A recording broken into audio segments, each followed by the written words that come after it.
Hello, this is Natasha, and I'm dropping by with a story about Katie, who is an ordinary girl who goes to school just like everybody else. Only there's one thing that's just a bit different about her. She's a witch and can do magic spells. It was 9 a.m. on Monday morning, and the corridor at school was echoing with shrill voices and swarming with every type of kid. Neat, scruffy, tall, dumpy, nice-mannered, plain rude, sporty, smart, not so smart, and the odd genius.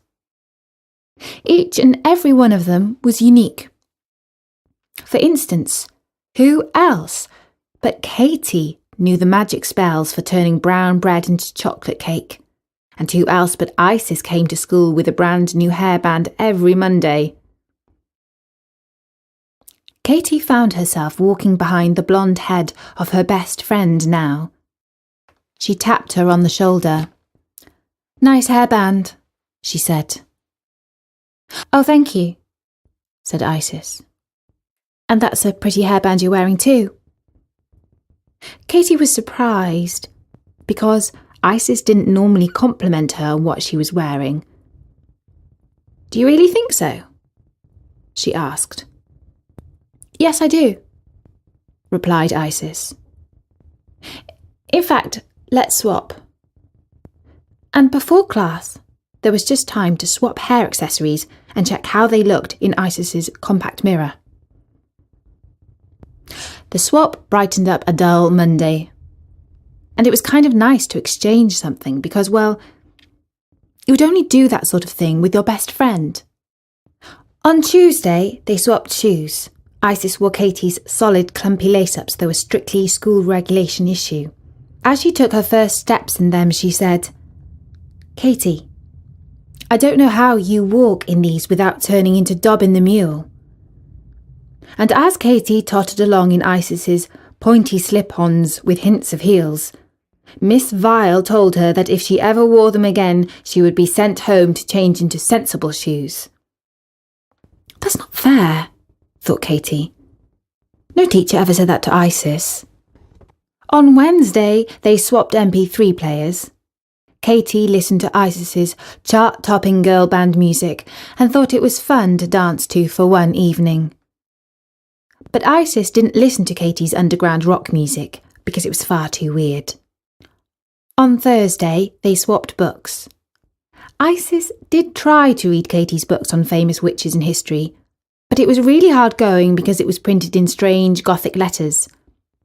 Katie read 2 chapters of Isis's paperback novel about a girl who had a magic pony, but she thought it was all nonsense because the writer clearly didn't have any experience or knowledge of magic in real life.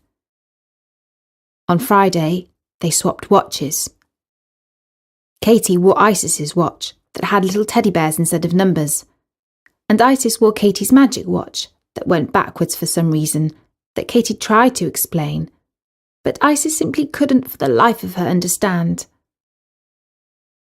But the following Monday, neither of them could think what else to swap. So they didn't. At least, not until it was going home time. As they were crossing the school playground towards the gate, Katie said, "I know. Let's go the whole way and swap identities." "You mean like passports?" "No, silly. Like, I become you, and you become me. Just for a day." "Oh, go on, please, Isis. Say you will. It will be such fun. And nobody will ever know." "But that's impossible," said Isis. But of course it wasn't, because Katie's a witch and can do all sorts of things that you wouldn't think at all were possible, although they can work out rather strangely sometimes. A moment later, Isis realised that she was looking at herself. Only it wasn't herself, because she was herself. But suddenly Katie looked like Isis. "Oh no!" she screeched, and then she burst into fits of giggles. "And do you mean to say I look like you?" Of course. Oh, gross! Oh, I didn't mean it like that. It was just a joke, Katie. But Katie wasn't hurt, because it was all too exciting. Outside the school gate, Katie went to meet Isis's mum in her car, and Isis went to meet Katie's mum in her car. The inside of Isis's family car smelt of newness. As Katie strapped herself into the unfamiliar soft white leather seat, Isis's mum kissed her and asked, "Had a good day, darling?" And Katie thought, life as Isis isn't going to be half bad. And as Isis searched for the seatbelt buckle in a rather rustier and smaller car than she was used to, Katie's mum snapped her fingers and the seatbelt fastened itself up. And Isis thought, it's quite nice to be Katie, when every problem can be solved in a snap. Isis had never been to Katie's house before. As she came in, she was amazed at the amounts of clutter in the corridor. There were so many coats and hats that it was hard to find a peg for her coat. And it only got worse the further she got into the house. The living room was so full of boxes, fabrics, glass jars, old-fashioned dolls, unconnected chandeliers, and piled-up antique furniture that she couldn't find the television set, let alone the remote control. But Isis's house was so spacious and empty that Katie did not know where to start looking for Isis's room. She went up the broad, sweeping staircase and found that there were 6 doors and 2 more floors to the top. Then she remembered that she still had Isis's book in her school bag. She took it out and said, "Book, which is Isis's room?" And the book said, "3rd door on the left." Over in the other house, as Isis went upstairs, Katie's mum called out, "Katie, can you switch on the crystal ball and see if you can find Solomon? He hasn't been back since he went for a walk last night, and I'm starting to get worried about him." "Sure, Mum," Isis called back. She knew that Solomon was Katie's cat, but she had no idea where the crystal ball was, let alone how to switch it on. She explored the 3 rooms up the stairs. One was the bathroom, one had a double bed. The other was clearly Katie's room, because all her school books and clothes were strewn all over the floor. A crystal ball sat among the pens and piles of paper on Katie's dressing table. She examined it, looking in vain for an on-off switch. In Isis's bedroom, Katie was trying on her friend's tortoise-shell sunglasses. They fitted so perfectly over her pretty, slightly turned-up nose. She looked into the mirror and thought, it's not hard to be popular with a face like this. Meanwhile, Isis was looking into Katie's mirror and couldn't help sniggering, because even though Katie was her best friend, her face was kind of funny. Katie searched through Isis's wardrobe for something simple to wear around the house, but she couldn't find anything at all suitable. Not the black baby doll dress, not the tennis outfit, not the emerald floor-length silk party dress, not the jodhpurs, not the skiing pants, not the silk scarves or pashminas, not anything really. Isis was changing into one of Katie's hooded running shirts. She wouldn't be seen dead in one normally, but since she looked like Katie, it sort of suited her. When Katie came down for dinner wearing a pristine shirt, she found her place around the dining table that was as long as a swimming pool, and Isis's mum said, "I called Miss Vile and she agreed to change your B+ for geography to A." "My goodness, how did you manage to mellow Miss Vile?" asked Katie. "Oh, I used my powers of persuasion," said Isis's mum. And Katie thought different mothers had different powers. Her own mum would never think of trying to make Miss Vile change her grades, even though she could easily put a magic spell on her. And when Isis sat down at the kitchen table in Katie's house, Katie's mum said, "Did you manage to track down Solomon on the crystal ball?" And Isis put on Katie's puzzled expression and said, "No." I can't see him anywhere." And Katie's mum looked worried and said that it was really unusual for him not to come home for dinner. She ladled out the witch's broth into a bowl.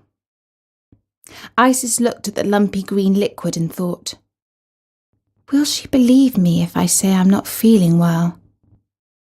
Meanwhile, Katie was looking at 3 wafer-thin slices of Parma ham and half a skinned avocado on her white plate and thinking, "Is that it?" A moment or two later, her plate was empty. Isis's mum asked, "Anything else, dear?" "Any chance of some ice cream?" asked Katie. And Isis's mum turned as white as vanilla and exclaimed, "Ice cream? You've never asked for that before. It's full of sugar. You'll get spots." While at Katie's house, Isis had finished her witch's broth and found that it was quite tasty, really, and it gave her a nice, warm, full feeling inside. Katie's mum brought her a cornet with a large round ball of mint chocolate chip ice cream, and she thought, "Yum, yum." It was a very happy Isis that went up the stairs to Katie's room after dinner. She thought to herself that Katie's mum really was a sweetie, even if she was a witch. And there was a nice surprise waiting for her on the pillow. Solomon. "Naughty cat," she said. "You had us all worried." She picked him up and was about to call out, "Mum, I found him," when Solomon let out a screech and scratched her nose. "Ah!" she called out, and Solomon streaked downstairs. As she examined the damage in the mirror, she thought, "Well, at least it's Katie's nose he scratched, not mine." Meanwhile, in Katie's bedroom, Katie was doing her friend's homework. It was full of horrid maths problems, and she was far too excited to sit down and concentrate, so she used a quick magic spell. At home, she wasn't allowed to use magic for her schoolwork, but, well, she wasn't at home. And besides, this was Isis's work, and it had to look ever so neat. She changed a few answers to make them wrong, otherwise the teacher might suspect something was up. And Isis sat at Katie's table and tried to do some scrawly handwriting that looked like her friend's. She made sure that there was an ink blot on the page because that's what Katie's work normally looked like. Later on, Isis sat in bed wearing Katie's psychedelic pyjamas and opened up Katie's diary. All the pages were blank. "I bet she uses invisible ink," she said to herself. And she thought for a long time about what the magic passwords might be. Somehow, with the witch's broth inside her tummy, she thought she might have some magical inspiration. "I know," she said to herself. "It's catnip." And in an instant, all the pages were covered in Katie's messy handwriting. She turned the corners avidly, looking for remarks about herself, but most of it seemed to be about somebody called Paul. Katie was still reading Isis's diary, and she found that she only filled it in about once a week, and then it was usually to say something about her pony.